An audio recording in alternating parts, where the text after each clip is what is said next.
Will miss its deadline on whether to redesignate North Korea a state sponsor of terrorism.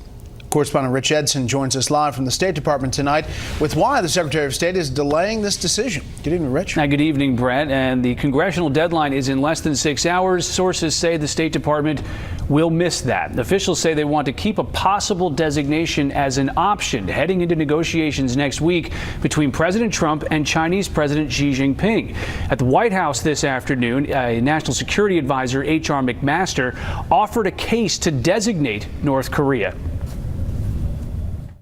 A regime who murders someone in a public airport using nerve agent and a despotic leader who murders his brother in that manner.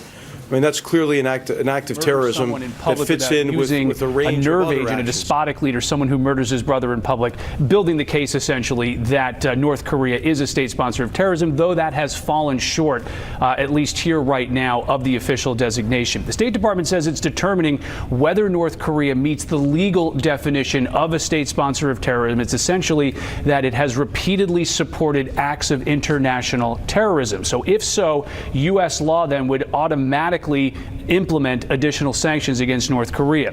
Now, while there are concerns about escalating an already tense situation between the United States and North Korea, there is strong bipartisan congressional push for Secretary Tillerson to relist North Korea as a state sponsor of terrorism.